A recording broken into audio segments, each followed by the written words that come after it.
Hey guys, tonight we're going to dim the lights, settle into that comfy spot, and dive deep into a world that thankfully most of us will never truly know. Imagine waking up not to the gentle glow of your phone, but to the clang of chains and the smell of stale straw. You're not choosing your breakfast. Your breakfast is being chosen for you, and it's probably some kind of gruel that tastes suspiciously like regret. Your future isn't about career progression or planning a vacation. It's about survival, plain and simple, and it's almost certainly going to involve a lot of sweat, a lot of pain, and a very real possibility of an incredibly abrupt end. Seriously, you probably wouldn't survive a single day in this reality. So before you get comfortable, take a moment to like the video and subscribe, but only if you genuinely enjoy what I do here. And hey, tell me where you're listening from and what time it is for you. Now dim the lights, maybe turn on a fan for that soft background hum, and let's ease into tonight's journey together. You open your eyes, and the first thing you register is the rough texture of the mat beneath you, followed by the distant murmur of voices and the occasional jarring thwack of something heavy hitting wood. The air is thick with the scent of unwashed bodies, stale wine, and something metallic that you instinctively know is blood. Your head throbs a dull ache that's been your constant companion since the day your life as you knew it evaporated. You try to recall the exact moment, but it's a blur of shouts, the glint of steel, and the chilling realization that your freedom, once taken for granted, was now a distant memory. You are a slave, a captured individual, or perhaps a condemned criminal, and your new reality is the unforgiving embrace of a ludus, a gladiatorial school. This isn't a place of learning in the academic sense. It's a factory for fighters, a grim institution designed to strip away your identity and forge you into a weapon. You are no longer you in the way you once were. Your name, your past, your aspirations, they are irrelevant. Now you are just potential, a body to be trained, used, and in all likelihood discarded. The sounds around you begin to resolve into distinct elements. There's the low hum of conversation from the guards, the clinking of chains as other recruits shift restlessly, and the rhythmic grunts of someone engaged in a strenuous exercise. You push yourself up your muscles protesting and survey your surroundings. It's a large, dimly lit dormitory crowded with men in various states of disarray. Some stare blankly at the ceiling, others whisper conspiratorially, and a few are already up performing rudimentary exercises in the cramped spaces between the sleeping mats. You notice the heavy iron manacles on your ankles, a constant, weighty reminder of your captivity. Historians still debate whether all gladiators were shackled within the ludus, or if it was reserved for the more troublesome individuals, but for you, the cold metal is very real. A gruff voice barks orders, and suddenly there's a flurry of activity. You're pushed to your feet along with dozens of others and herded out of the dormitory into a central courtyard. The Roman sun, even at this early hour, is already beginning to beat down, baking the dust beneath your feet. The courtyard is vast and open, enclosed by high walls that seem to scrape the sky, making any thought of escape feel utterly ludicrous. It's here that you get your first real look at the lanista, the owner and trainer of the gladiators. He's the imposing figure, broad-shouldered and stern-faced, with eyes that seem to pierce right through you. He carries a long whip, not just as a symbol of authority, but as a very real instrument of persuasion. You also spot the doctors, the specialized trainers, each a master of a particular fighting style, moving among the recruits with an air of cold professionalism. Your first lesson is not in combat, but in obedience. You are taught to stand to march, to obey commands without question. Any hesitation, any perceived defiance is met with the sharp crack of the whip, not on your body, but on the ground near your feet, a chilling warning. This repetitive drilling, this forced conformity, is designed to break your spirit, to strip away any remaining sense of individuality. You are no longer a person. You are part of a unit, a cog in a brutal machine. It's like those annoying team-building exercises at work, but instead of trust falls, you're learning not to get whipped. And trust me, it's far less fun. The days quickly merge into a grueling, monotonous rhythm. You rise before dawn, eat a meager meal of barley gruel, a sajana as they call it, which despite its blandness becomes the fuel that keeps you going. Then comes the training. Hours upon hours are spent on basic conditioning. You run laps around the dusty courtyard, your lungs burning, your legs aching. You carry heavy stones, your shoulders screaming in protest. You dig trenches, your hands blistering and raw. The aim isn't just to make you strong, it's to make you resilient, to push your body to its absolute limits and then demand more. You realize quickly that injuries are not a reason to stop. They are simply an inconvenience, a challenge to be overcome. A minor sprain, work through it. A deep cut. It gets bandaged and you're back at it. The medicus, the resident doctor, is more concerned with getting you back on your feet than with your comfort. One fascinating historical fact about gladiatorial training is that the sagina, the diet of barley, was so prominent that gladiators were sometimes called hordearii, or barley eaters. This starchy, high-calorie diet was believed to promote a thick layer of subcutaneous fat, which surprisingly wasn't seen as a weakness. Instead, this fatty layer was thought to provide a protective cushion against blows, making superficial wounds more common than fatal ones, thus prolonging the spectacle for the cheering crowds. So your bland, gritty meals are actually a strategic part of your future, a bizarre kind of ancient Roman body armor. It's almost like they were trying to make you plump to make the fights last longer, like a particularly well-marbled steak, except you're the steak. The most brutal aspect of your early training, however, is not the physical exertion, but the psychological warfare. You are constantly reminded of your status, of your lack of control. The guards speak to you with contempt, the lanesta with cold calculation. You witness other recruits being punished for insubordination, sometimes brutally, and the message is clear: resist and your suffering will intensify. You see men break their spirits, crush their eyes, hollow with despair. You fight against that creeping hopelessness, clutching onto whatever fragment of dignity remains. You discover a resilience you never knew you possessed, a stubborn refusal to fully succumb. It's a strange thing, this new self forged in the fires of adversity. You learn to read the subtle cues, to anticipate the mood of your trainers, to blend into the anonymous mass of bodies, hoping to avoid unwanted attention. Evenings offer little respite. After another meager meal, you are herded back into the crowded dormitory. The air is heavy with the snores of exhausted men, punctuated by the occasional cough or whispered nightmare. Sleep doesn't come easily. Your body aches from the day's exertions, and your mind races with anxieties about what tomorrow will bring.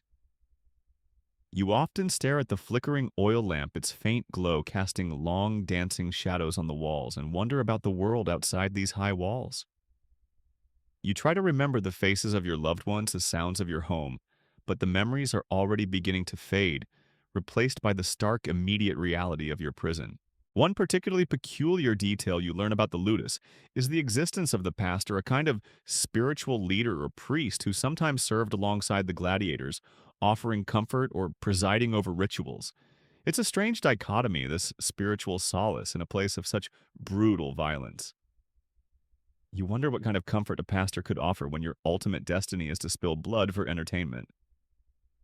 Do they offer prayers for a swift death or for a glorious one? You don't know. And frankly, you're not sure you want to ask. It's like finding a life coach in a maximum security prison. As the weeks turn into months, your body begins to transform. Your muscles harden, your skin toughens, and your movements become more economical. You are still a recruit, a tiro, but you are no longer the soft, vulnerable individual who first stumbled into the ludus. You can now carry heavier loads, run for longer distances, and endure pain with a stoic silence. Your face, once perhaps expressive, now bears a grim, determined cast. You've shed the remnants of your former life piece by painful piece, leaving behind only the raw material of a fighter. The lanista observes you with a cold, appraising gaze, looking for signs of weakness, but also for potential. He knows that not all recruits will make it to the arena. Some will succumb to injuries, others to despair.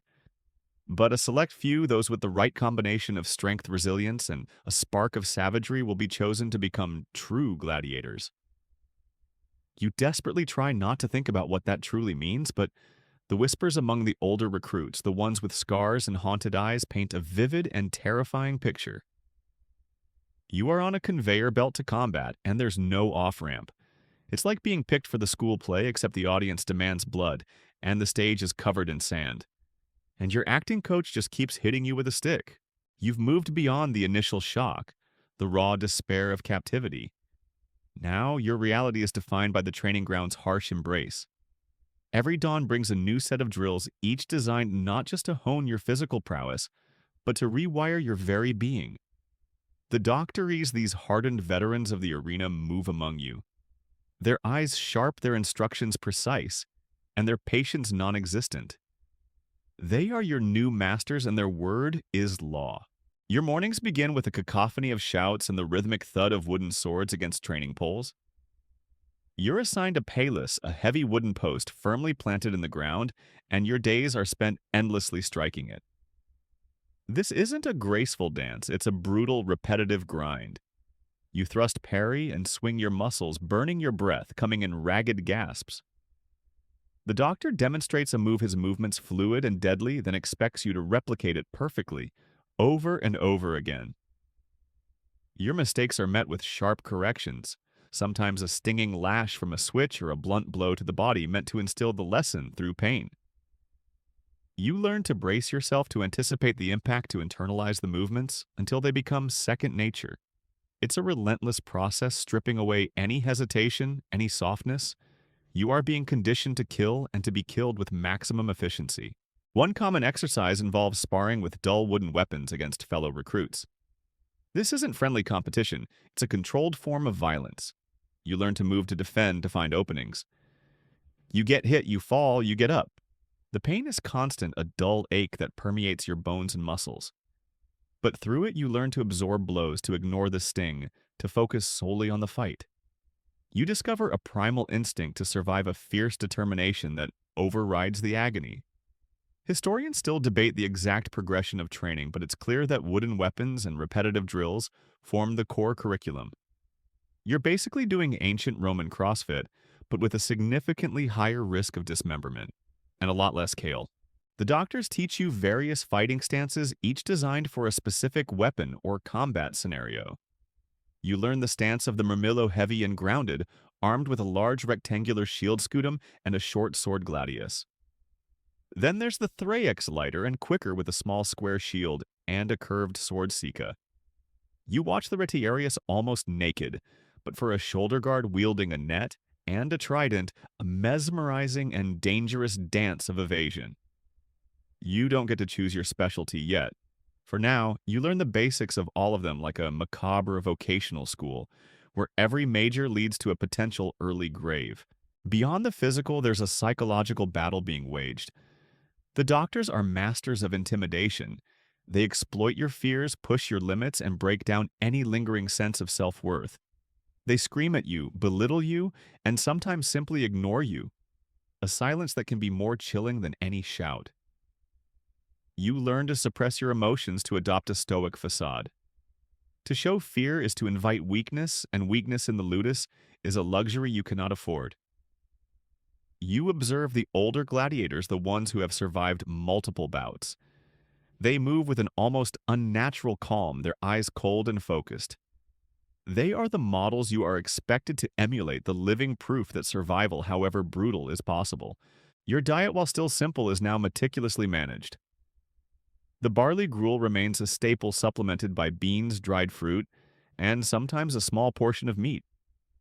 This isn't about enjoyment, it's about fuel. You eat to train, and you train to fight. The medicus, the physician, monitors your health, treating injuries with a crude but effective array of salves, poultices, and rudimentary surgery. A broken bone is set, a deep gash is stitched, and you are expected back at training as soon as physically possible. There's no time for lingering ailments. The arena demands able bodies. A surprising detail you learn, one that seems utterly bizarre in this brutal environment, is the use of a concoction made from ash water as a calcium supplement. Apparently, gladiators often suffered from bone density issues due to their intense physical activity and perhaps their diet. So after a particularly grueling session, you might be handed a cup of this murky, gritty liquid, a calcium boost from the ashes of burnt bones or plants. It's a testament to the Romans' pragmatic approach to keeping their fighters in prime condition, even if it meant drinking something that tasted like a fireplace after a rainstorm. You wonder if they ever thought of just, adding cheese to the diet. But then again, this is ancient Rome, not a dairy farm. The days blend into weeks, then months. You lose track of the precise passage of time. Your world shrinks to the walls of the ludus, the faces of your fellow recruits, and the unyielding demands of your trainers. You develop a strange camaraderie with the men you sweat and bleed alongside. You are all in the same grim boat, bound by shared suffering and a common terrifying destiny. You learn to anticipate their moves during sparring, to offer a helping hand when someone falters, and to share a quiet moment of commiseration after a particularly harsh day. This unspoken bond, forged in the crucible of despair, becomes a strange kind of comfort. It's like being on the worst sports team ever, where the prize for winning is just getting to play another game where you might die. Evenings, though, still a time of physical exhaustion, offer a different kind of burden, the weight of your thoughts. You lie on your mat, the sounds of your fellow recruits, a dull hum, and your mind wanders. You replay the day's drills, critiquing your own performance, seeking ways to improve to survive. You try to remember details of your former life, but they become increasingly fragmented like faded frescoes. The harsh reality of your present consumes you. You wonder about the crowds, the vast throngs of people who will gather to watch you fight, to cheer for your death or your triumph. You try to imagine their faces, their expectations, their hunger for spectacle. The lanista periodically observes your progress, his cold eyes assessing your potential. He categorizes you not by your past, but by your nascent fighting style. Are you strong and methodical, suited to the murmillo, quick and agile, perhaps a Thraex? Or are you a natural showman, capable of wielding the net and trident of the retiarius? Your future isn't a choice. It's an assignment dictated by the brutal calculus of the arena. Each gladiator type is designed to fight another, creating diverse and engaging pairings for the audience. It's a twisted form of entertainment strategy, and you're just a piece on their bloody chessboard. You start to develop a sense of your own strengths and weaknesses. Perhaps your footwork is nimble, making you a difficult target. Or maybe your strength is in your raw power, capable of delivering devastating blows. You begin to understand the nuances of the wooden weapons, how to shift your weight, how to generate force, how to predict your opponent's movements. It's a grim education, but it's an education nonetheless. Each small improvement, each successful block or well-placed strike brings a fleeting sense of accomplishment, a flicker of pride in a life otherwise devoid of it. It's like finally nailing that impossible level on a video game, except if you fail, you actually lose a limb. The constant threat of real weapons begins to loom larger. You see the doctors demonstrating with actual steel, their movements sharp and precise. You know that soon the wooden practice weapons will be replaced by glinting blades, and the mock battles will give way to a fight for your very life. The thought sends a shiver down your spine, but it's a shiver quickly suppressed. Fear, you remind yourself, is a luxury. You can't afford it. You have to be ready. You have no choice. One of the less known but crucial aspects of the ludus was the presence of an armariorum, essentially a master armorer or weapon keeper. This individual was responsible for the maintenance and provision of all the gladiatorial equipment. You would see him moving through the ludus sometimes, polishing helmets, sometimes inspecting shields for damage or sharpening swords. He was a vital link in the chain of command, ensuring that the instruments of your survival or your death were always in perfect working order. It's like the guy who makes sure your car's ready for a race, except the race is to the death and the car is you. You hear stories from the older gladiators, whispered tales of glorious victories and crushing defeats. They speak of the roar of the crowd, the blinding sun on the arena sand, the chilling silence when an opponent falls. They describe the different arenas, from the Grand Colosseum in Rome to smaller provincial amphitheaters. You try to visualize these places to prepare yourself for the overwhelming sensory assault that awaits you. You know that the real test, the ultimate trial, lies beyond these walls. The ludus is just the antechamber, the grim waiting room before you step into the light or into the darkness. The relentless training pushes your body to its absolute limits. You develop calluses on your hands, scars on your knuckles, and a perpetual ache in your joints. But you also gain a strength you never imagined, a raw, primal power that hums beneath your skin. You learn to control your breathing, to conserve your energy, to fight through the pain. The ludus is stripping away your old self, not just your identity, but your physical weaknesses, molding you into something new, something terrifyingly efficient. You are becoming a gladiator, whether you want to or not. It's like going to a really intense boot camp, but instead of coming out with a great six-pack, you're just really good at avoiding getting stabbed. The doctors begin to introduce more specialized drills focusing on specific combat scenarios. You practice fighting against multiple opponents, learning to manage your space and prioritize threats. You learn how to exploit an opponent's weaknesses, how to counter their strengths. You are taught to be merciless, to strike decisively to finish the fight. There is no room for hesitation, no time for compassion in the arena. It's a lesson hammered into you with every blow, every scream, every fall. You understand that your survival depends on your ability to kill, and that grim realization settles deep within your bones, a chilling companion in your journey. The days spent hammering at the palace and sparring with blunt wood have honed your body into a weapon. Now you stand on the precipice of a new terrifying stage in your training. This is where you learn about the tools of death crafts of survival. The doctors finally introduce you to the real thing: cold, gleaming steel. The first time you lay your hand on a gladius, a short, double-edged Roman sword, a strange sensation runs through you. It's heavier than you expected, surprisingly well balanced, and the grip feels rough against your calloused palm. This isn't a training implement. This is a true instrument of death. You feel a flicker of apprehension quickly suppressed. This is your reality now. You begin with basic sword drills. The doctor demonstrates the proper way to hold the gladius, how to thrust and slash, how to defend. Every movement is precise, economical, designed for maximum efficiency in a life-or-death struggle. You learn that the Roman gladius wasn't primarily for slashing. Its short length and sharp point made it ideal for thrusting, aiming for vital organs or vulnerable joints. It's about inflicting quick, decisive damage. Imagine trying to thread a needle with a sword, but the needle is someone's ribcage. Cheery thought, right? Then come the shields. You're taught to wield the scutum, the large rectangular shield of the murmillo. It's heavy, cumbersome at first, but you quickly learn its protective capabilities. You're shown how to hold it, how to angle it to deflect blows, how to use its weight to bash and unbalance an opponent. The scutum isn't just a defensive tool, it's an offensive weapon in itself. You also get a feel for the smaller, lighter shields of the Thriex and Hoplomachus, designed for quicker, more agile combat. Each shield demands a different fighting style, a different approach to battle. The sound of steel clashing against steel becomes a constant backdrop to your days. You spar with wooden weapons at first, but with a new intensity, now visualizing the real blades. Then sometimes you spar with blunted metal weapons that clang and grind a harsh symphony in the training yard. The impact jars your bones, sends vibrations up your arms, and you learn to absorb the shock, to not flinch. You learn that pain is inevitable. Defeat is not. You also spend hours learning to wear and move in the various pieces of gladiatorial armor.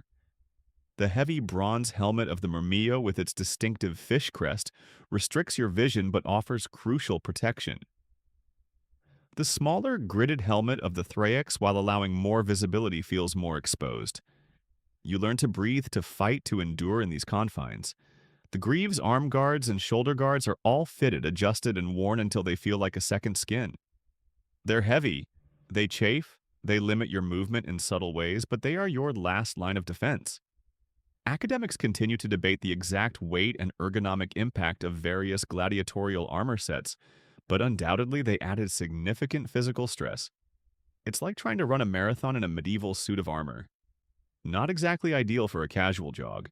A particularly grim yet essential part of your education is learning about anatomy. Not in a scholarly sense, but in a brutally practical one. You are taught where the vital points are on the human body, the neck, the heart, the abdomen, the major arteries in the limbs. You learn which strikes are most likely to cripple, to kill, or to simply incapacitate for the audience's pleasure. You see illustrations, perhaps even demonstrations on cadavers or condemned criminals, solidifying the lessons in your mind. This knowledge isn't for compassion, it's for efficiency. It's like learning to disarm a bomb, except the bomb is another human being, and disarming it means disabling them permanently. You watch the doctors with new eyes, seeing them not just as trainers, but as living examples of the deadly art you are forced to master. Their movements are fluid, almost beautiful in their lethality. They move with an economy of motion, every block, every strike, every step. serving a purpose. You try to mimic them spending countless hours practicing striving for that same level of effortless danger. You're trying to achieve peak performance not for a personal best on a fitness tracker, but for the chance to see another sunrise. Beyond the sword and shield, you learn to adapt to other weapons. The Rutirius, with his net and trident, presents a unique challenge relying on speed and evasion. You learn how to entangle an opponent, how to disarm them with a thrown net, and how to use the trident's three prongs to both stab and hook. You might also encounter the Sisa, the curved dagger of the Thraex, designed to hook around shields and strike at exposed limbs. The variety of weapons means a variety of fighting styles, and you must be prepared for them all. This isn't just about wielding a weapon. It's about understanding the mind of the man wielding it against you. One fascinating and often overlooked detail of gladiatorial training was the emphasis on footwork and balance. Even with heavy armor, a gladiator needed to be agile, able to shift weight quickly to pivot, and to maintain balance on uneven arena sand. Drills involving intricate foot patterns and rapid changes of direction were just as important as swinging a sword. Your trainers would often make you practice on sloped surfaces or with obstacles, forcing you to constantly adjust.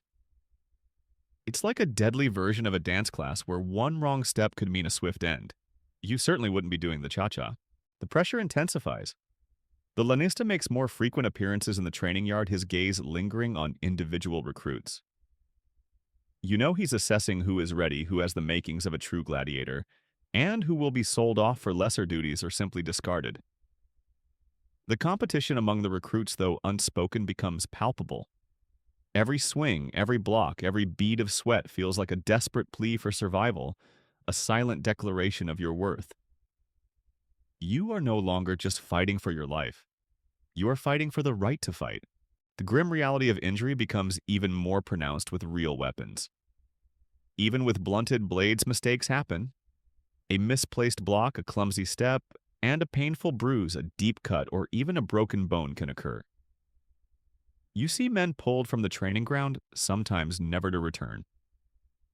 The medicus is a constant presence, his tools and salves ready. You learn to ignore the pain, to push through it, to present a facade of unyielding strength. To show weakness is to show vulnerability, and that could be a death sentence, even before you step into the arena. As your skills develop, you begin to understand the concept of gladiatorial pairing. Different gladiator types were specifically matched to fight each other to create dynamic and exciting contests. A heavily armored Myrmillo might face a swift Thraex, their contrasting styles creating a fascinating spectacle. Or a Retiarius might duel a Secutor, a heavily armed gladiator designed to counter the net. You begin to mentally run through scenarios, imagining yourself in each role, facing each opponent type, trying to devise strategies for victory. It's like a very deadly chess game where you are the pawn, and sometimes also the queen if you're lucky. There's an ongoing academic debate about the precise origins of specific gladiatorial types, and how much their equipment evolved over time. While some core types like the Myrmillo and Thraex are well documented, the subtle variations in their armor and weaponry across different regions and time periods are still a subject of scholarly discussion. For you, however, these academic arguments are irrelevant. All that matters is the weight of the steel in your hand, the feel of the leather straps on your arm, and the chilling knowledge that these tools are designed for one purpose: to ensure your survival by ending someone else's. Your mind becomes sharper, more focused. You begin to anticipate movements, to read tells, to exploit weaknesses in your sparring partners. Your senses are heightened: the glint of light on a blade, the shift in an opponent's weight, the sound of their ragged breath. You are becoming a predator honed and disciplined. This transformation is both terrifying and empowering.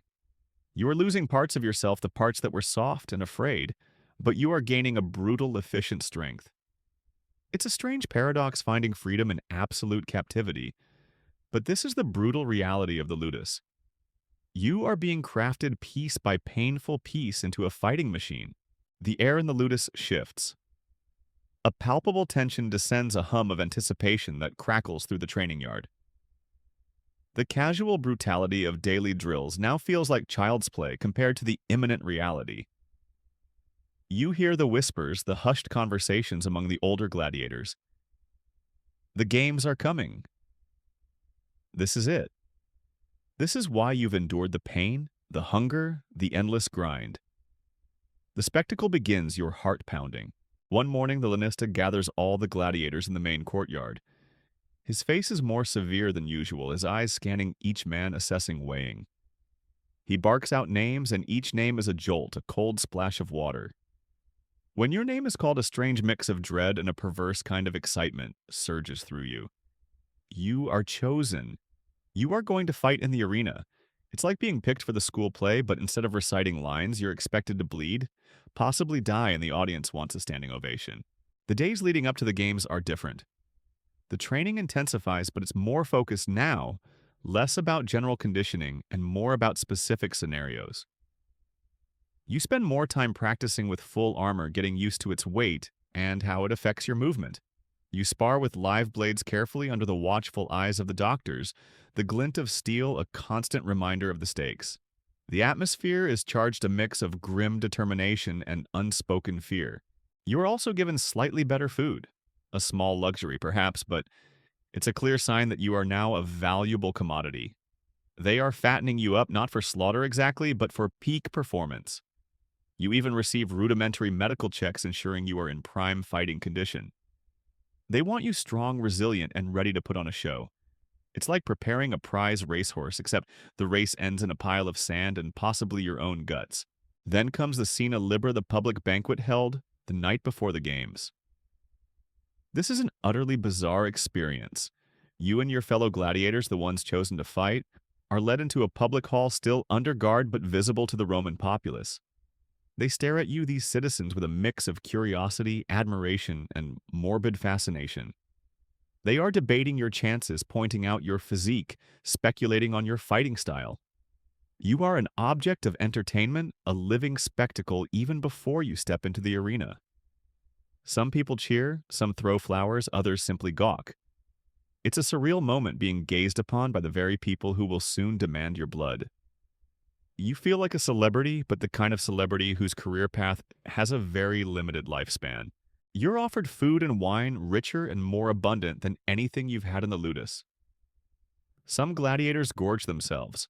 Others pick at their food, their stomachs too twisted with nerves. You observe them, the hardened veterans with their unreadable expressions, the terrified newcomers with their pale faces. You try to project an air of calm to hide the tremor in your hands, the frantic beat of your heart. Historians still debate the extent to which gladiators were allowed to interact with the public at these banquets, but it's clear they served as a public preview of the upcoming spectacle. It's essentially a grim press conference where the athletes might literally die tomorrow. Sleep that night is almost impossible. The images of the crowd, the taste of the unfamiliar food, the whispers of the Cena Libra replay in your mind. You toss and turn on your mat, the weight of the coming day pressing down on you. The thought of the arena, the vastness of it, the roar of thousands of voices fills you with a chilling dread. You try to focus on your training, on the movements, on the instincts you've meticulously cultivated. You try to believe that these will be enough. The dawn of game day arrives, ushered in not by the gentle light of the sun, but by the nervous shuffling of feet and the gruff commands of the guards. You and your fellow gladiators are given your final preparations. Your hair is cut, your bodies are oiled. You put on your protective gear, the loincloth, the various wraps and guards. Then comes the armor. The weight of the helmet settles on your head, heavy and restrictive, cutting off much of your peripheral vision. The Galea helmet manica arm guard and ochrea greave or leg guard become extensions of your body, heavy and unyielding. The scutum feels massive in your hand, its broad surface a promise of protection. You are no longer just a man.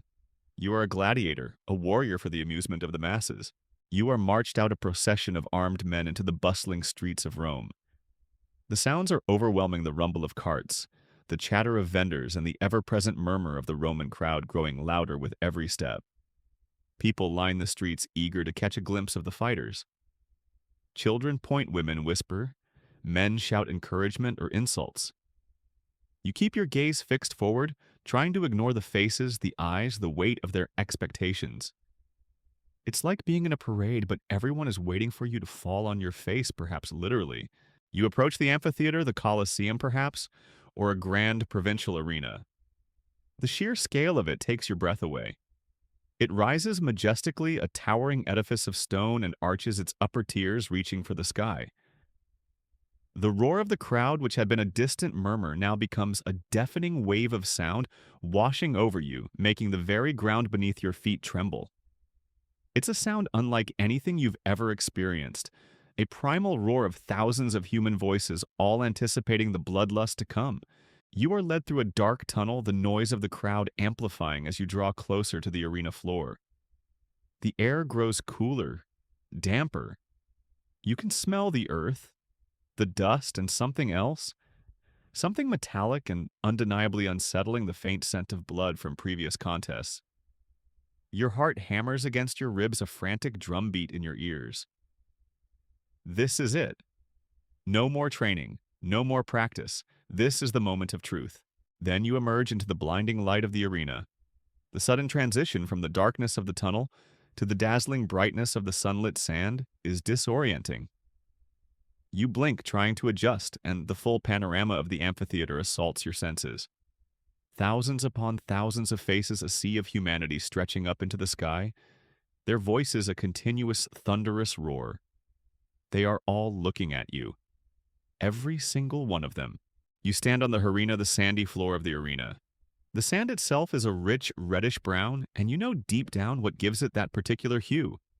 It's designed to absorb blood, to provide a firm footing for the fighters.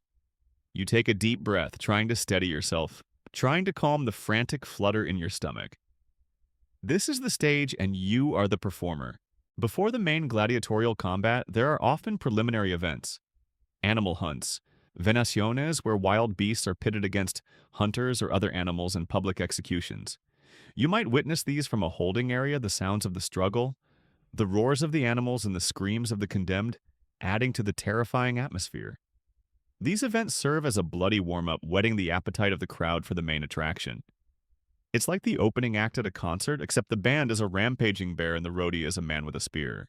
The editor, the organizer of the games, usually a wealthy Roman citizen or the emperor himself, presides over the spectacle from a special box often surrounded by dignitaries. He holds the power of life and death, his thumb poised to deliver the final verdict. You catch glimpses of him, a distant figure, but his presence is undeniable, his power absolute.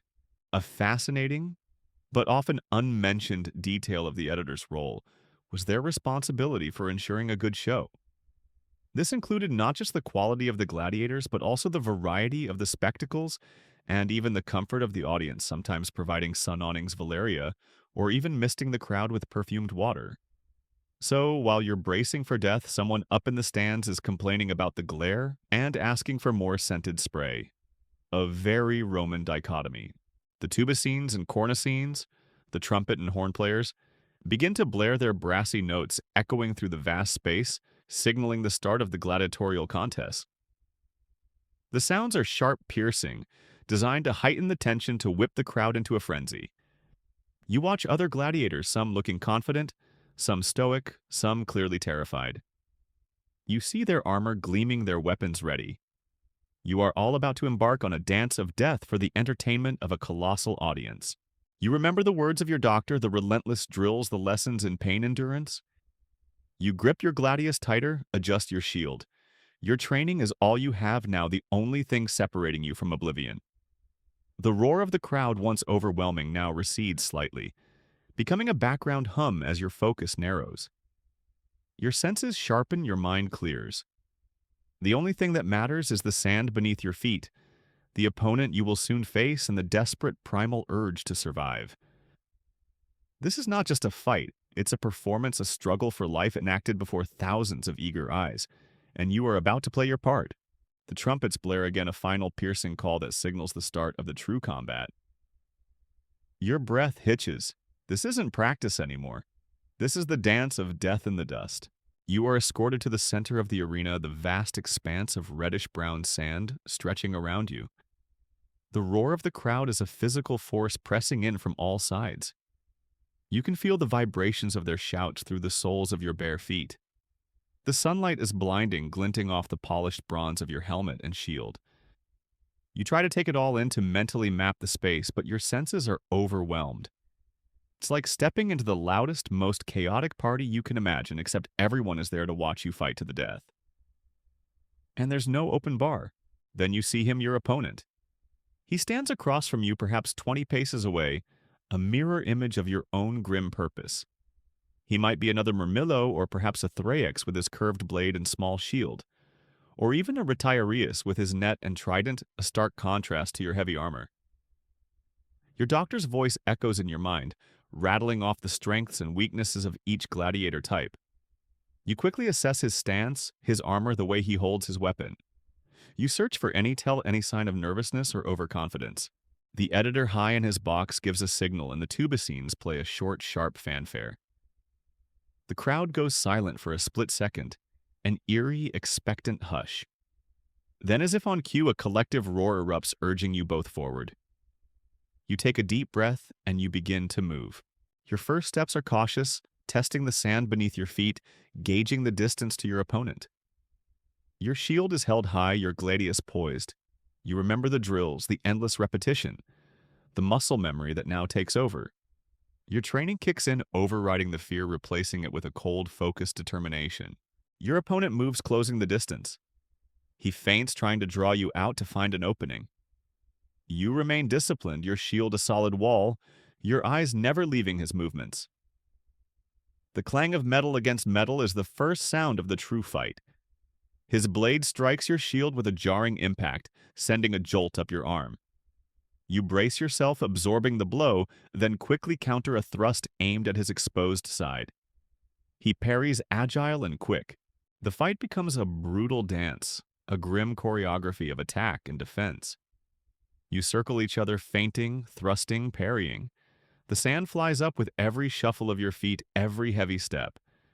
You learn to read your opponent's body language, to anticipate his attacks, to exploit his mistakes. You are constantly aware of your own movements, trying to conserve energy to maintain your balance. It's like a high-stakes game of rock, paper, scissors, but instead of losing a point, you lose a limb. The crowd is a constant roaring presence. Their shouts rise and fall with every successful blow, every near miss. You hear gasps, cheers, and sometimes a collective groan of disappointment if the fight isn't bloody enough. You are performing for them, for their entertainment, and that knowledge adds another layer of pressure. You must make it a good show, even if it means risking more, prolonging the agony. Sweat stings your eyes, mixing with the dust and the faint scent of copper. Your muscles ache, but you push through the pain. You feel the impact of blows on your shield, on your armor, some glancing, some heavy and jarring. You know that one wrong move, one moment of hesitation could be the end. You remember the doctor's words, decisive, merciless, survive? A peculiar and lesser-known aspect of gladiatorial combat was the importance of the lanista or doctor shouting advice from the sidelines during a fight. While not always possible in the roar of a massive crowd, a gladiator's trainer might try to offer tactical guidance or psychological encouragement, sometimes through specific hand signals or short, sharp commands. Imagine your coach yelling, "Go for the legs!" in the middle of a wrestling match, except the wrestling match is for your life. You see an opening. Your opponent overextends, leaving his side exposed for a fraction of a second. You lunge forward, a swift, powerful thrust. Your gladius finds its mark, not deep, but enough to draw a gush of blood. He stumbles back, a cry of pain escaping his lips, and the crowd roars its approval. The sight of blood invigorates them, and a primal surge of adrenaline courses through you. He recovers, his eyes now filled with a desperate rage. He attacks with renewed ferocity, a flurry of blows.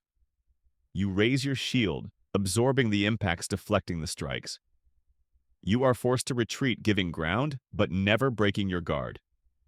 You are waiting for another opening, another chance to strike decisively. The fight continues, a grueling test of endurance and skill.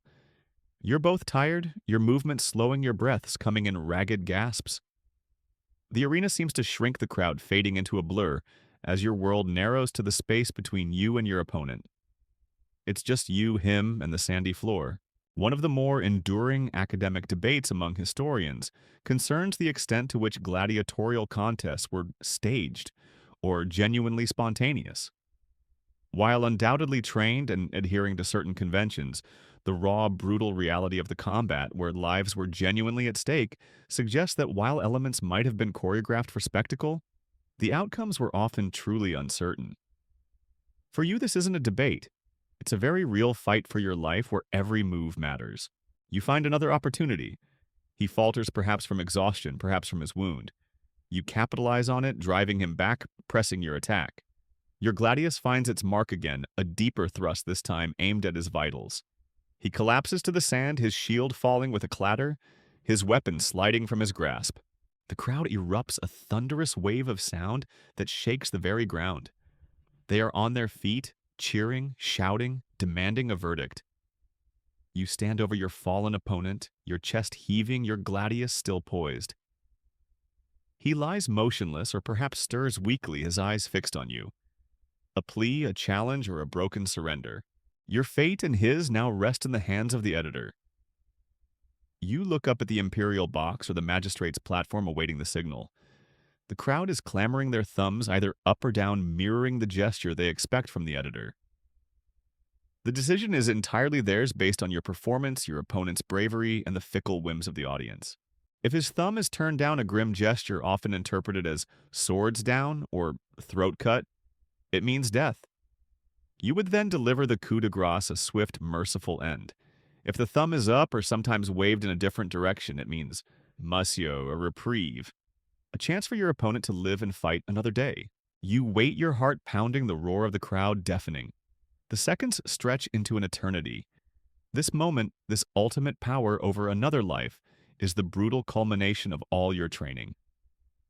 The air crackles with tension. Will you be ordered to kill, or will mercy be granted? You don't know. All you can do is stand weapon ready and await the editor's final decree, the ultimate judgment in this dance of death in the dust. The editor's hand moves, a subtle gesture that nonetheless carries the weight of a god.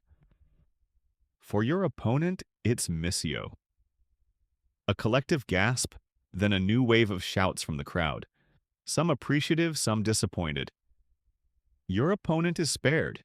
You step back, your chest still heaving, the adrenaline slowly receding, leaving you feeling strangely hollow. This is the victory's fleeting taste loss's bitter sting. You have survived. But what does survival truly mean in this brutal world? You are escorted from the arena floor, the roar of the crowd gradually fading behind you. The transition back into the cool, damp tunnel is almost jarring. You feel a sudden weakness in your legs, the aftermath of the intense physical exertion, and the immense psychological pressure. The medicus is waiting along with attendants who quickly begin to assess your wounds. Your armor is removed piece by painstaking piece, revealing the raw, chafed skin beneath. Minor cuts are cleaned, deeper ones are stitched. You wince, but you are used to the pain now, a constant companion.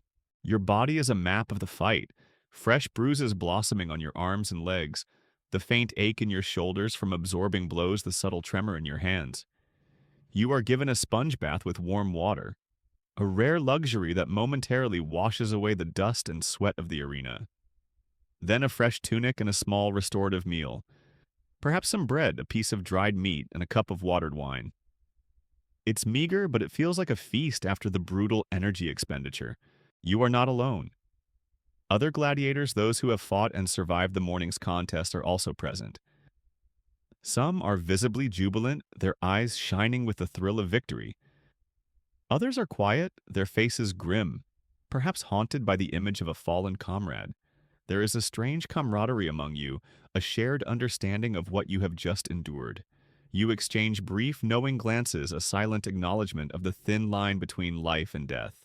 Your lanista eventually appears, his expression unreadable. He doesn't offer praise, not in words at least, but his gaze, less harsh than usual, carries a hint of something akin to satisfaction. You have performed well. You have survived. This is your reward. He nods, a single curt gesture, and then you are led back to the ludus. The return to the gladiatorial school is different this time. You are no longer just a recruit. You are a veteran, however nascent. The younger Tyros look at you with a mix of awe and fear. You carry the aura of someone who has faced death and emerged. You might even earn a small token, a symbolic prize, or perhaps a more comfortable sleeping spot. These are minuscule comforts, but in your world they are monumental. It's like getting a gold star in kindergarten, but the kindergarten also has lions. Your training continues, but it evolves. You are now considered a more valuable asset. You might be given better quality wooden weapons or even be allowed to practice with real blunted steel more frequently. The doctors spend more time with you, refining your technique, teaching you more advanced moves. You are no longer just learning to survive. You are learning to win to dominate. You also gain a deeper understanding of the gladiatorial familia, the complex social structure within the ludus where loyalty and hierarchy are paramount. The psychological toll of fighting in the arena is immense. You replay the fight in your mind, every blow, every parry, every moment of desperation. You remember the raw fear, the surge of adrenaline, the grim satisfaction of a successful strike. You think about your opponent, the man you stood over, whose life you held in your hands. You wonder about his fate, if he survived his injuries, if he will fight again. This isn't just about physical scars, it's about the deep, invisible marks left on your soul. One surprising yet consistent detail of Roman gladiators is that, despite their brutal profession, many were deeply religious, worshiping various gods and goddesses, and often making offerings or vows for success and survival. You might see other gladiators praying before a fight or giving thanks after a victory. It's a stark contrast to the violence they inflict and endure, a testament to the human need for hope and solace, even in the most despairing circumstances. It's like a professional wrestler who prays before a match, except instead of a fake chokehold, it's a very real sword. You begin to observe the other gladiators with a new understanding. The hardened veterans with their bodies crisscrossed with scars, their eyes holding a chilling emptiness or perhaps a flicker of pride. You see the ones who have broken their spirits, crushed their movements, listless. You understand now the internal battles they fight, the constant struggle against despair and fear. You are all part of this grim brotherhood bound by blood and sand. The periods between games are a strange blend of intense training and a kind of suspended animation. You live for the next fight, for the chance to prove yourself again, to earn another day of life. The fear is always there, a low hum beneath the surface, but it's tempered by the fierce will to survive, to overcome. You learn to compartmentalize, to push away the terror, to focus only on the immediate task at hand. Sometimes, after a particularly successful bout, you might receive a small bonus, a tiny sum of money, or perhaps a special treat, like a larger portion of meat or a glass of undiluted wine. These are rare but cherished moments, brief flashes of something approaching normalcy in your otherwise abnormal existence. You cling to these small victories, these fleeting tastes of freedom within your chains. Scholars have noted the varied economic realities of gladiators, with some becoming quite wealthy through prize money or gifts from fans, though this was undoubtedly rare for most. It's like winning a lottery ticket when you're already locked in jail, but you can only spend the money on things inside the jail. You also witness the other side of the coin loss. A fellow gladiator, perhaps someone you shared a quiet moment with, someone you trained alongside, fights and falls. You watch from the holding area, your stomach churning as the crowd delivers its verdict. If it's Paulus Verso, thumb down, you see the final swift strike, the life draining from their eyes. The body is then dragged from the arena, sometimes by attendants dressed as Charon, the ferryman of the dead. It's a brutal, stark reminder of your own mortality, a chilling glimpse into your potential future. Each fallen gladiator is a ghost, a silent warning. You feel a pang of sorrow, a shared sense of loss, but you quickly suppress it. Sentimentality is a weakness you cannot afford. You have to move on to prepare for your own next fight. This constant exposure to death, the witnessing of both victory and defeat, hardens you further. You become desensitized to the sight of blood, the sound of agony. Your focus becomes purely utilitarian. What did they do wrong? How can I avoid that mistake? How can I ensure I am the one left standing? It's a chilling transformation, this shedding of your humanity in favor of a ruthless efficiency. You are becoming a killing machine refined by brutal necessity. There's an ongoing academic debate about the precise psychological impact of repeated gladiatorial combat on the fighters themselves. While it's clear there was immense trauma, scholars discuss whether some gladiators developed a form of dissociation or if they simply embraced the warrior ethos to survive. For you, it's not an academic exercise. It's the raw, lived reality of trying to maintain your sanity while living with a death sentence constantly hanging over your head. Your survival in one fight only means you are deemed worthy of fighting again. There's no rest, no true break. The lanista needs to keep his valuable assets in prime condition, so you continue to train to sweat to bleed, always with the knowledge that the next summons to the arena could come at any time. Your life is a series of suspended moments between one brutal performance and the next. This is the truth of victory's fleeting taste, loss's bitter sting. You win one, you get to fight another. A grim prize indeed.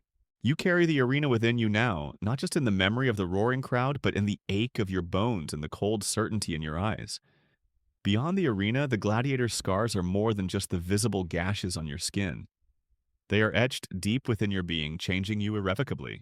Your body is a testament to every blow absorbed, every strike delivered. The new scars are fresh, still tender, but they quickly begin to fade into the tapestry of older marks. The raised welts from stray whips in training, the faint lines from cuts sustained in earlier skirmishes. You recognize them all, each one, a silent story of pain survival and grim endurance. Your hands, once perhaps soft, are now thick with calluses. Your knuckles gnarled, your grip strong enough to crush bone. Your shoulders are permanently hunched, molded by the constant weight of armor and shield. The medicus is a more frequent presence in your life now. He cleans and rebandages your wounds, applies poultices of herbs and salves to promote healing. Sometimes, if a wound is particularly deep, he'll use crude instruments to probe and clean it, the pain sharp and immediate. But you've learned to clench your jaw and endure. You know that proper healing means you'll be back in the arena sooner, but improper healing could lead to infection, a far more insidious enemy than any opponent. Scholars have unearthed evidence suggesting Roman gladiators received surprisingly advanced medical care for their time, including skilled surgery and the use of herbal remedies, highlighting their economic value. It's like having a top-tier physical therapist, but their goal is to get you back to fighting bears. The psychological scars are less visible but far deeper. Sleep is still fitful, haunted by the images of combat, the screams of the fallen, the deafening roar of the crowd. You wake sometimes heart-pounding, gasping for breath, the taste of dust and blood still in your mouth. You try to push these thoughts away to focus only on the present, on the next training session, the next meal. But they linger, whispering at the edges of your mind. You find yourself less inclined to speak, to engage in idle chatter. The small talk of the ludus seems trivial compared to the profound realities you face daily. You communicate mostly through nods, grunts, and shared glances with your fellow veterans. There's a silent understanding between you, a bond forged in shared experience that needs no words. You've seen things, done things that others cannot comprehend. It's like you've all been through a very exclusive, very violent club, and the initiation ceremony was nearly fatal. The world outside the ludus becomes increasingly distant, almost abstract. You remember glimpses of it. The bustling forum, the laughter of children, the scent of fresh bread from a baker's stall.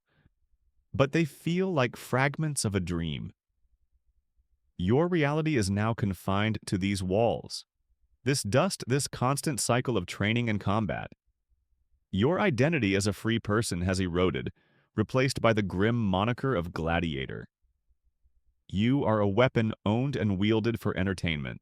Yet despite the dehumanization, you notice something else emerging within you, a fierce, almost defiant pride. You have survived. You have faced death, stared it in the eye, and walked away. There's a strength in that, a resilience that makes you feel both diminished and strangely elevated. You are a survivor, a testament to raw will and brutal skill. This isn't the kind of pride you'd boast about at a dinner party. It's a quiet internal satisfaction that you're still breathing. You find yourself observing the new recruits with a detached, almost clinical gaze. You see the terror in their eyes, the clumsiness of their movements, the fragility of their spirits.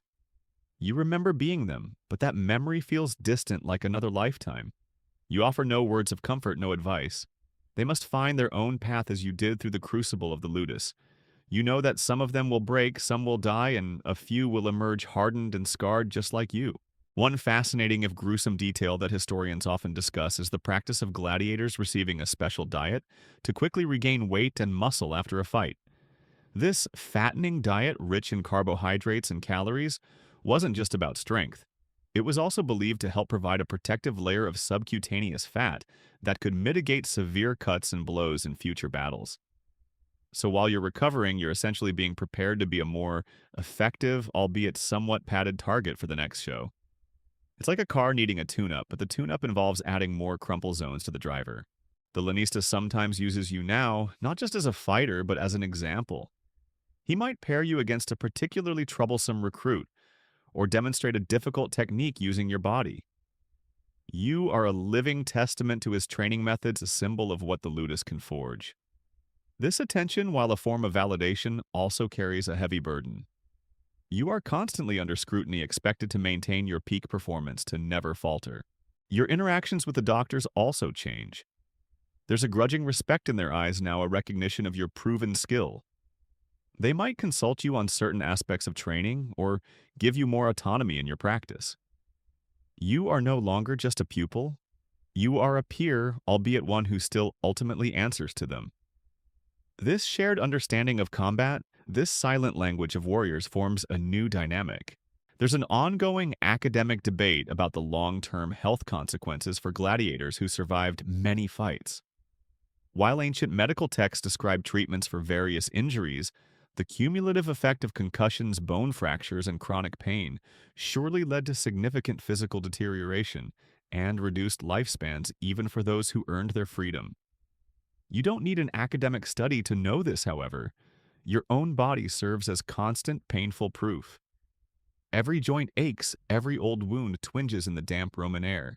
You've learned to ignore the pain, to push through exhaustion, to silence the protests of your body. Your pain tolerance has become incredibly high, a necessary adaptation to your brutal existence. You are a machine of endurance, capable of taking blows that would cripple an ordinary man and still standing still fighting. This is not a choice. It's a condition for survival.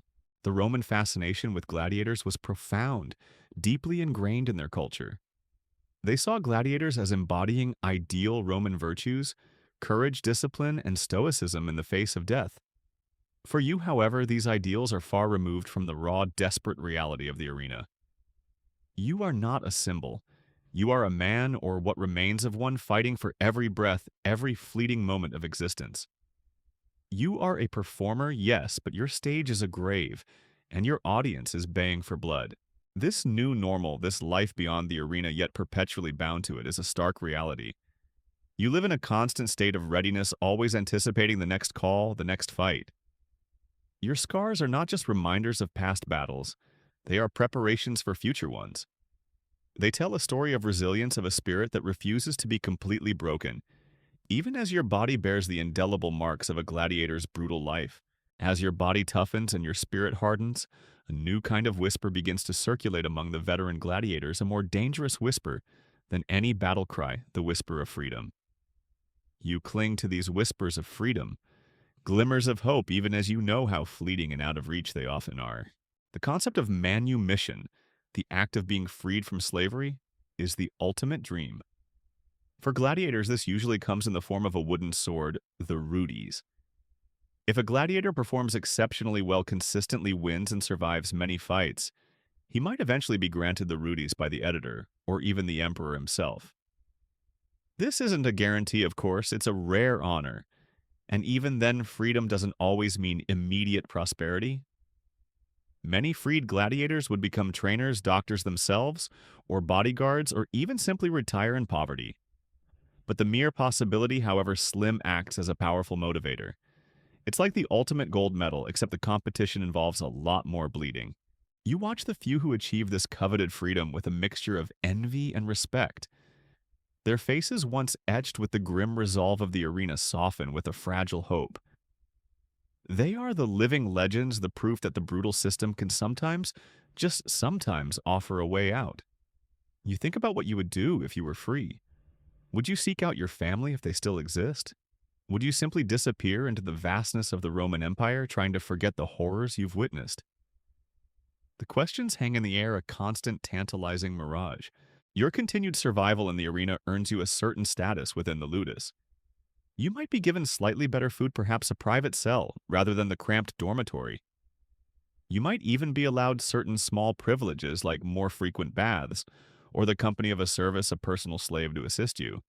These are tiny improvements, but they serve as a constant reminder that your life, though still owned, has a greater value now.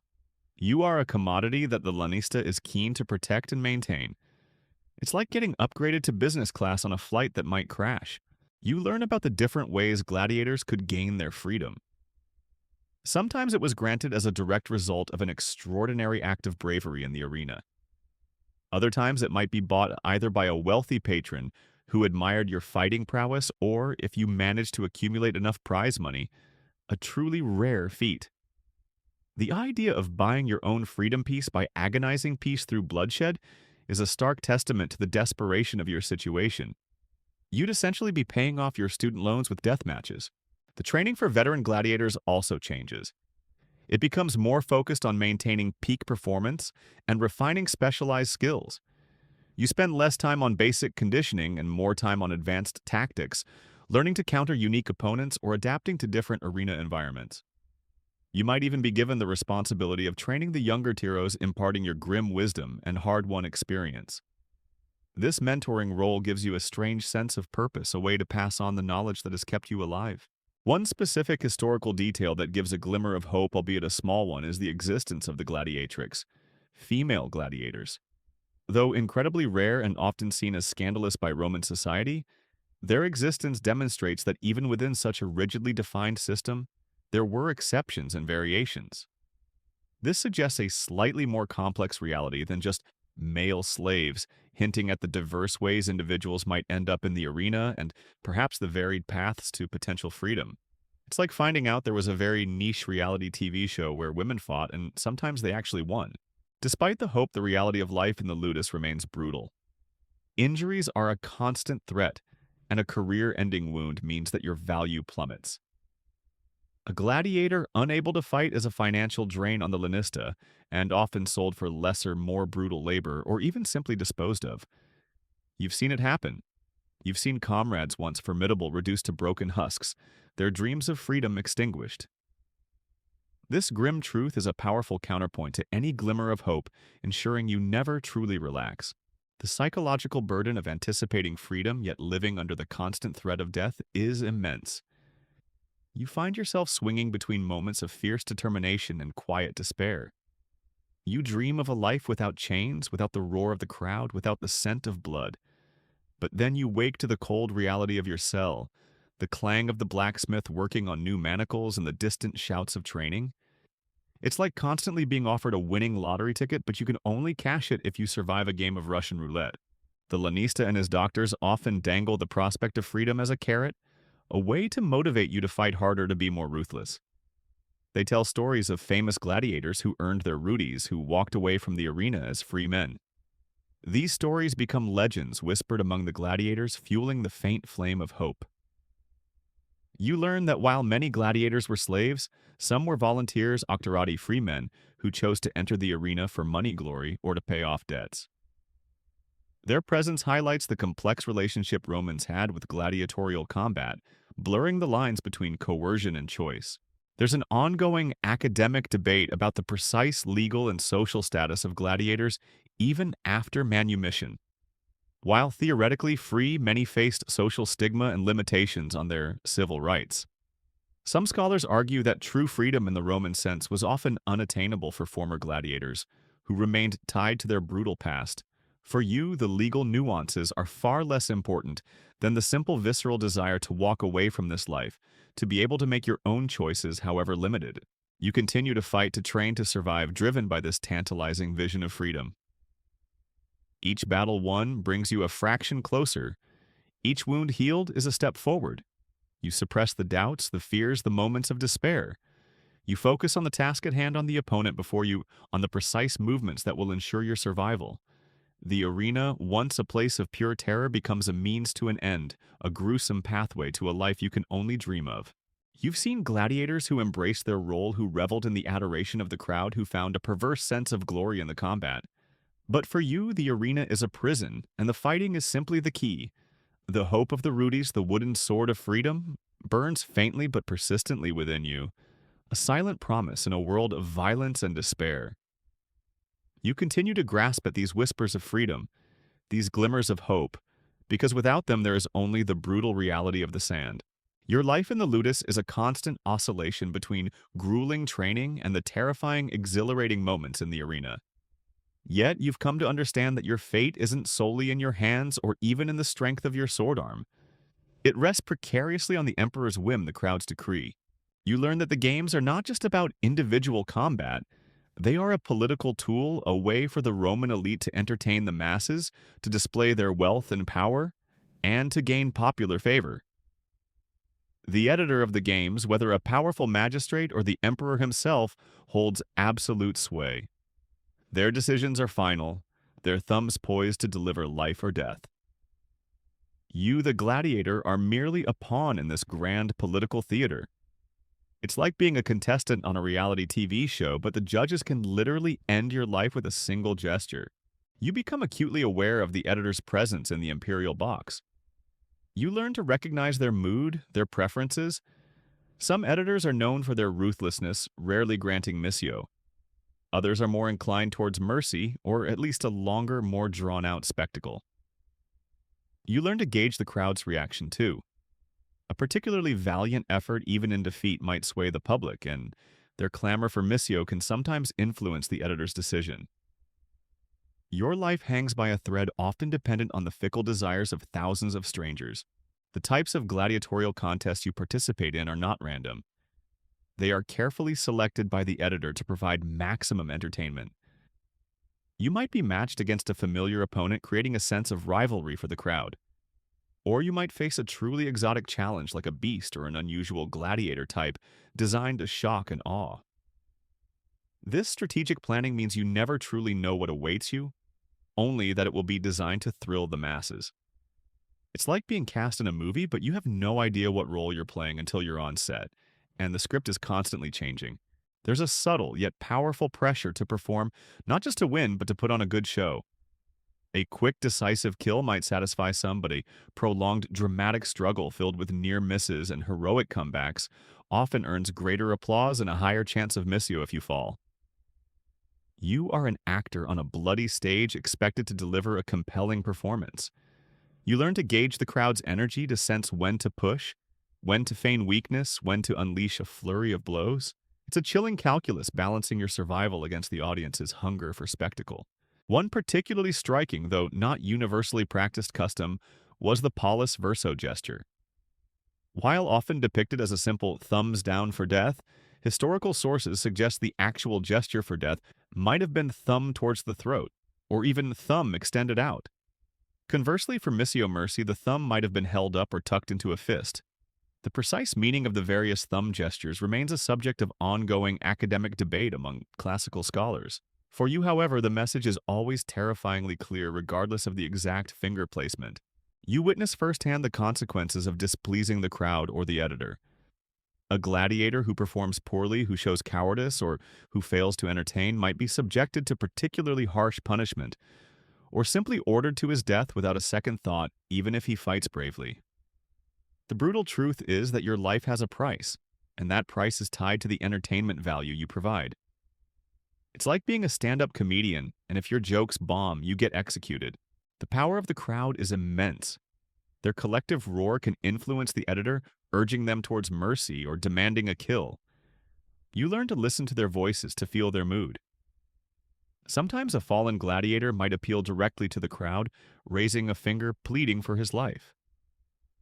If the crowd responds favorably, their shouts can create a wave of support that even the editor might find difficult to ignore. This raw, unfiltered democracy of death is a terrifying force. A lesser-known aspect of Roman games was the elaborate procession pompa that often preceded the main events.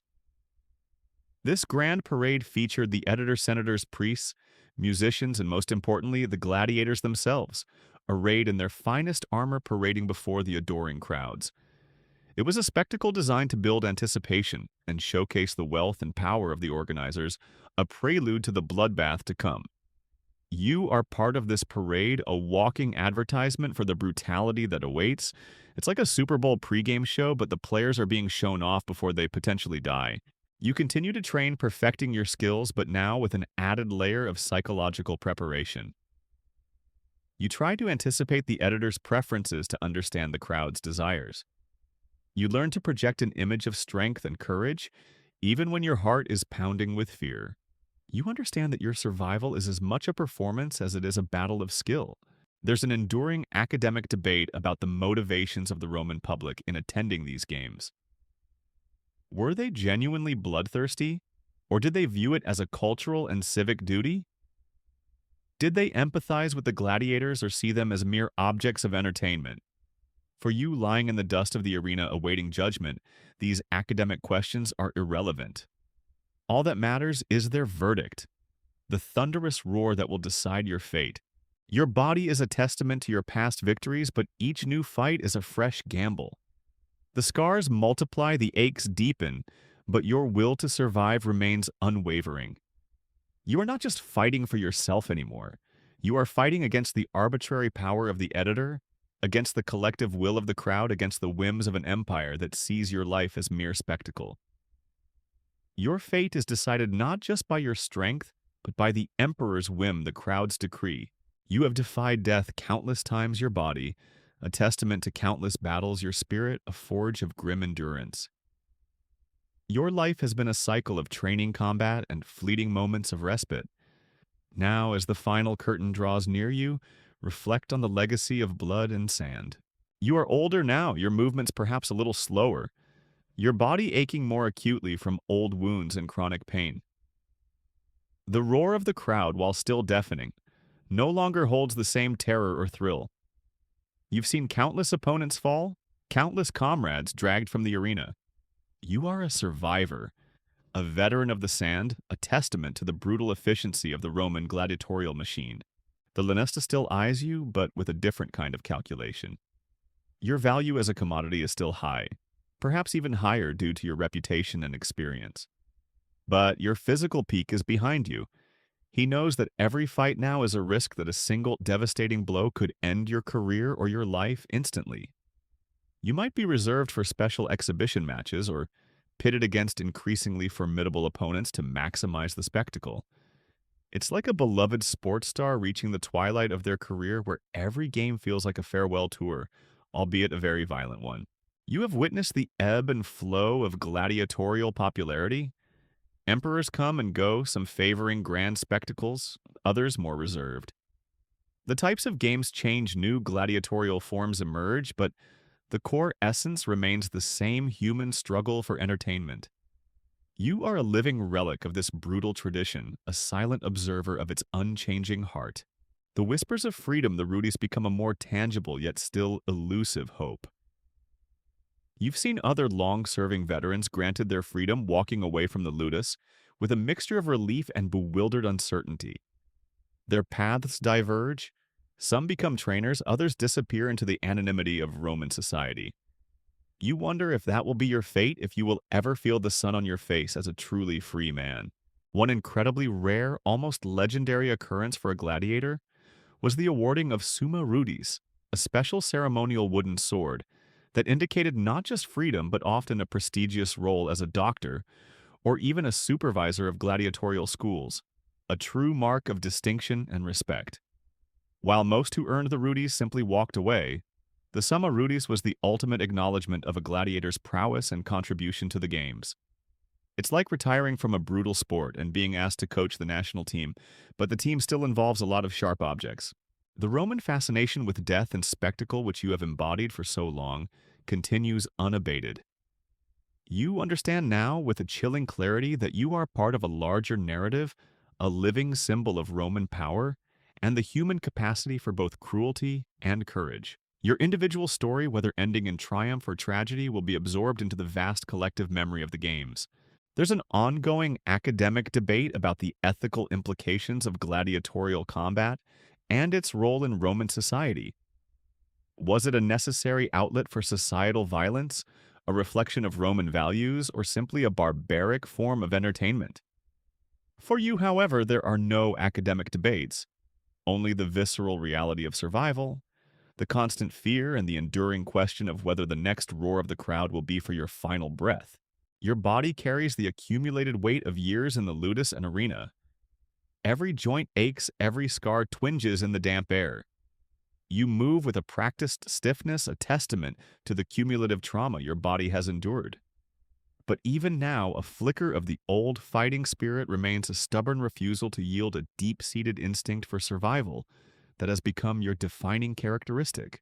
You witness the endless cycle of new recruits entering the ludus, their eyes wide with fear, their bodies soft and unprepared. You see yourself in them, a distant, almost unrecognizable reflection. You impart what little wisdom you can, a gruff word of advice, a silent demonstration of technique. It's a strange legacy, passing on the grim art that has both imprisoned and preserved you. The scent of dust, sweat, and faint blood has become the scent of your life. The clang of steel, the roar of the crowd, the cries of pain, these are the sounds of your existence. This world, once so alien and terrifying, has become your home, albeit a brutal one. You are a gladiator, and that identity is now inextricably woven into the fabric of your being. Your story, whether it ends in the arena's sand or with the longed-for wooden sword of freedom, will be a mere footnote in the grand tapestry of Roman history. You are one of countless individuals who lived and died for the amusement of an empire. But for you, it is everything. It is the sum of your pain, your resilience, your struggle, and your grim, unwavering will to survive. This is the legacy of blood and sand,